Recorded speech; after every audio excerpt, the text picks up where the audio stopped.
Hello friends, welcome back to the channel. और आज की इस वीडियो में बात करेंगे एचपीएससी पीजीटी सब्जेक्टिव एग्जाम जो आप लोगों के हुए थे 30 और 31 दिसंबर को, उसके रिजल्ट्स को लेकर काफ़ी सारे बच्चे हैं जो बार बार कमेंट सेक्शन में पूछ रहे हैं कि मैम जो रिजल्ट्स है वो कब तक आएगा और अभी तक रिजल्ट्स क्यों नहीं आएगा। तो देखिए, वैसे तो आप लोगों का जो रिजल्ट्स है वो अभी तक आ जाना चाहिए था। अगर मैं यहाँ पे बात करती हूँ आपका इससे पहले जो सब्जेक्टिव एग्जाम आपके हुए थे, जैसे पीजीटी पॉलिटिकल साइंस है, फिजिकल एजुकेशन है या फिर अदर आपके सब्जेक्ट्स है, तो उनका जो सब्जेक्टिव रिजल्ट्स था वो 1 महीने के अंदर यहाँ पे डिक्लेयर हो चुका था। तो अगर उसके अकॉर्डिंग हम चले तो भी आप लोगों का भी अगर 30-31 को जैसे कि आपका एग्जाम हुआ था तो अभी 1-2 दिन के अंदर आप लोगों का रिजल्ट्स है वो आ जाना चाहिए था, ठीक है। लेकिन अभी तक नहीं आया। तो इसके पीछे जो सबसे बड़ा रीजन है वो क्या है कि भाई जो आपका कोर्ट केस है, जो पीजीटी भर्ती को लेकर जो कोर्ट केस है, स्पेशली अगर मैं बात करती हूँ पीजीटी मैथमेटिक्स की, तो उस पर रिजर्वेशन को लेकर यहाँ पे जो केस चला हुआ है और आप सभी को पता भी होगा, शायद मुझे इतना डिटेल में जाने की ज़रूरत नहीं है।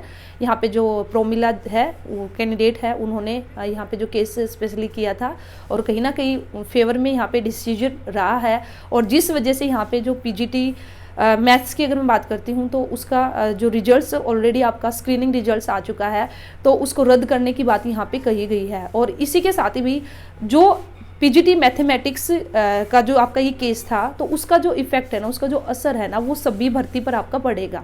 और उसी वही एक रीजन है जिसकी वजह से जो थोड़ा सा यहाँ पे जो आप लोगों का रिजल्ट है वो आपका लेट हो चुका है।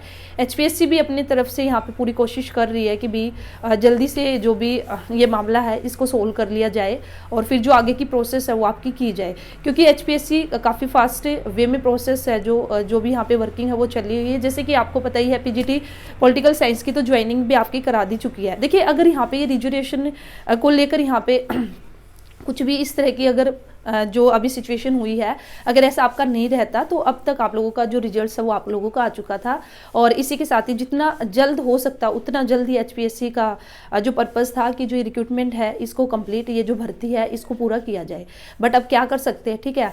तो यहाँ पे देखिए, रिजर्वेशन पे अगर मैं बात करूँ तो इसी के साथ ही मैं एक नई बात है जिसको ऐड करना चाहूँगी। यहाँ पे ध्यान से आप लोग सुनना और आप भी अपने कमेंट सेक्शन में अपने व्यूज़ है वो रखना। शायद आप लोगों को पता भी होगा, ठीक है, नहीं पता तो आप लोग सुन लीजिए।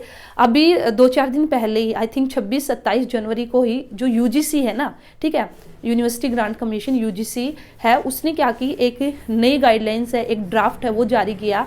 और उसमें स्पेसिफिक जो बात की गई वो रिजर्वेशन को लेकर बात की गई। और कहीं ना कहीं उन्होंने जो न्यू गाइडलाइन जारी की तो उन्होंने यहाँ पे रिजर्वेशन है ना और डी रिजर्वेशन करने की बात कही। और उसको लेकर फिर काफ़ी हंगामा यहाँ पे हुआ, ट्विटर वगैरह पे, सोशल मीडिया पे काफ़ी विवाद यहाँ पे खड़ा हो गया। और इस वजह से फिर बाद में जो ये गाइडलाइन है इसको वापस ले लिया गया, ठीक है। तो मैं आपको थोड़ा सा यहाँ पे बताना चाहूँगी कि भी एक्चुअल में जो मसला क्या था, मामला क्या था कि भाई यूजीसी ने बात की कि जो असिस्टेंट प्रोफेसर की जो भर्ती आपकी निकलती, वैकेंसी आपकी निकलती, आप सभी को पता है कि भी हर जगह रिजर्वेशन है वो तो आपका है। तो यहाँ पे यूजीसी ने जो नई गाइडलाइन दी उसमें बेसिकली उन्होंने डी रिजर्वेशन को बोला। डी रिजर्वेशन का मतलब क्या है, उन्होंने कहा कि भी रिजर्वेशन में बेसिकली अगर हम बात करते हैं, नॉर्मली हम बात करते हैं SC ST और OBC की, ठीक है। अब एक EWS भी नया आपका आ चुका है, बट जनरली जो हम बात करते हैं, तो उन्होंने कहा कि भाई जो SC ST और OBC की जो शीट्स है, ठीक है, तो उन पर जो ये कैंडिडेट है SC ST OBC, इन्हीं का यहाँ पे क्या है राइट है भी, उन्हीं को लिया जाएगा। लेकिन उन्होंने यहाँ पे एक बात रखी कि भी हम ये नहीं कह रहे कि भी उनकी सीट्स है वो उनसे हम छीन रहे हैं, जी नहीं, पहले तो उन्हीं का राइट है। लेकिन अगर बाद में बाई चांस अगर सीट्स खाली रह जाए, अगर एक योग्य उम्मीदवार है वो हमें नहीं मिलता इन सीट्स पर, तो बाद में फिर इन सीट्स को जो जनरल कैटेगरी है, ठीक है, उनके लिए यहाँ पे क्या कर दिया जाएगा, जनरल कैटेगरी को यहाँ पे फिल कर दिया जाएगा। तो बेसिकली उन्होंने ये बात यहाँ पे कही। और ऐसा उन्होंने क्यों कहा, देखिए इसकी वजह से ऐसी जो रिजर्वेशन है इसकी वजह से जो सारी की सारी सीट्स है ना, चाहे वो स्कूल की बात करें या फिर कॉलेज की बात करें, कहीं की भी बात करें, आपकी जो सीट्स है वो आपकी पूरी तरह से फिल नहीं हो पाती, सीटें आपकी खाली रहती है। इसको मैं यहाँ पे रिलेट करके आप लोगों को बता सकती हूँ। जो अभी एचपीएससी पीजीटी पॉलिटिकल साइंस का रिजल्ट आया उसमें भी आप लोग देख सकते हो कि भी 90 के करीब आपकी सीट्स है वो खाली रह चुकी है, ठीक है। और 90 जो ये सीट्स खाली रही है ये SC ST और इन्हीं जो कैंडिडेट्स है, जो रिजर्व कैंडिडेट है, इन्हीं की सीट्स यहाँ पे बेसिकली खाली रही है। और खाली रहने के पीछे रीजन क्या है कि भी जो उम्मीदवार है वे इनको नहीं मिले, जो एक क्राइटेरिया था उस क्राइटेरिया को ये कैंडिडेट है वो पूरा नहीं कर पाए, और इस वजह से पॉलिटिकल साइंस में आपके पीजीटी पॉलिटिकल साइंस में 90 और आई थिंक 90-91 कुछ ऐसी सीट्स है वो अभी भी आपकी वेकेंट है। अगर ये जो यूजीसी ने जो ये गाइडलाइन दी है, ठीक है, तो उसके अकॉर्डिंग अब यहाँ पे क्या होना चाहिए, अगर यूजीसी की गाइडलाइन है उसको अगर मैं यहाँ पे लेके आऊँ एचपीएससी में, तो उसके अकॉर्डिंग बेसिकली क्या होना चाहिए कि भाई ये जो 90 सीट अब बच गई है ना, अब इनको ऐसे ही मत रखो, खाली सीट आप मत रखो। अब इन पे क्या करो, जो जनरल कैटेगरी के कैंडिडेट है ना भाई, जो जिन्होंने क्वालिफाई कर रखा, क्योंकि काफी सारे कैंडिडेट है जनरल कैटेगरी के जिन्होंने एक जो मिनिमम जो क्राइटेरिया 35% जो स्कोर चाहिए था, ठीक है, सब्जेक्टिव पेपर में, उसको उन्होंने कंप्लीट कर रखा है। तो इनका कहना है कि भाई अब इन 90 सीट्स को जो अनरिजर्व कैटेगरी है, जो जनरल कैटेगरी है, उनसे फिल किया जाए। और बेसिकली ऐसा क्यों किया जाए, उनके पीछे ये कहने का क्या रीजन है कि भाई अगर हम ऐसा करेंगे तो जो सीट्स है वो खाली नहीं रहेगी, और जो आगे टीचर्स की जो कमी है, जैसे कॉलेजों में भी टीचर की कमी है, स्कूल्स में भी टीचर्स की कमी है, तो उस कमी को हम पूरा कर सकते हैं।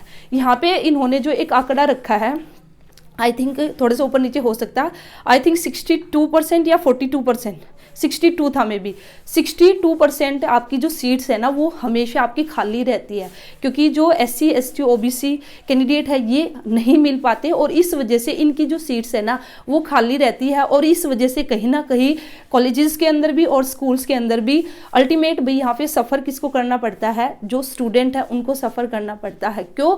क्योंकि भाई पूरे टीचर ही नहीं है, तो फिर बच्चों की पढ़ाई कैसे होगी। तो यूजीसी ने ये अपना यहाँ पे जो विचार है इसको रखा था, और इसको रखते हुए उन्होंने एक न्यू गाइडलाइंस है, एक ड्राफ्ट है वो जारी किया, और जिसमें उन्होंने बेसिकली जो मैंने अभी आपको बताया ये अपडेट उन्होंने दी, ऐसा करने का उन्होंने कहा। बट आप सभी को पता ही है अभी जो भी सिचुएशन है उसको देखते हुए कि यहाँ पे काफ़ी जो बवाल हम बोल सकते हैं, बवाल यहाँ पे खड़ा हो गया और जमकर इसका विरोध किया गया, ठीक है। और इस वजह से फिर बाद में उनको ये जो गाइडलाइन थी इसको वापस लेना पड़ा। लेकिन यहाँ पे हम ये बोल सकते हैं कि भी कहीं ना कहीं कुछ ना कुछ यहाँ पे आगे इन फ्यूचर आप लोगों को जो चेंज है वो डेफिनेटली देखने को मिलेगा। अब अगर ये बात सामने आई है तो इसके पीछे यही है, कुछ ना कुछ चेंज तो यहाँ पे मिलेगा। अब देखते हैं वो चेंज किस तरह से आपका लागू होगा।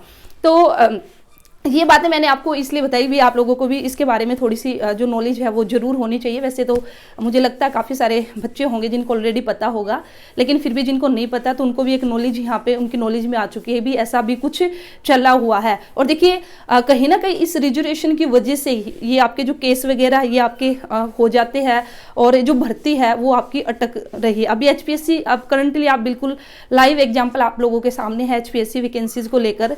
तो रिजर्वेशन की वजह से ही तो ये सब है ना, रिजर्वेशन की वजह से तो अभी आपके केस वगैरह चले हुए। अगर ये सब नहीं होता तो आपकी स्मूथली आराम से जो आपकी ये भर्ती है ये कंप्लीट हो जाती, ठीक है।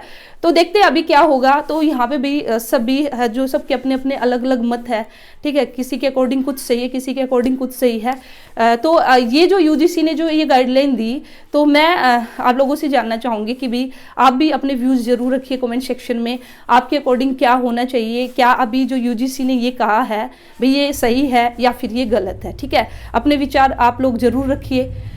तो बस यही था भाई। और मेनली मुझे आप लोगों को जो HPSC का जो रिजल्ट्स है PGT का अभी तक जो नहीं आ रहा है, तो उसके पीछे रीजन मैंने आप लोगों को बता दिया है। मे बी यही एक रीजन है जिस वजह से आप लोगों का रिजल्ट्स है वो आपका लेट हो चुका है। तो देखते हैं, क्या पता अभी जल्दी आप लोगों का जो रिजल्ट्स है वो भी आ जाए। तो जैसे ही ये जो केस है इसका कुछ सोल्यूशन होगा तो तुरंत आप लोगों का जो रिजल्ट्स है वो भी डिक्लेयर हो जाएगा। तो चलिए फिर मिलते हैं नेक्स्ट वीडियो में। तो चैनल को सब्सक्राइब कर लीजिए, वीडियो अच्छी लगी तो वीडियो को लाइक कीजिए, और आपका कोई भी डाउट है तो कमेंट सेक्शन में पूछ लेना। Thank you.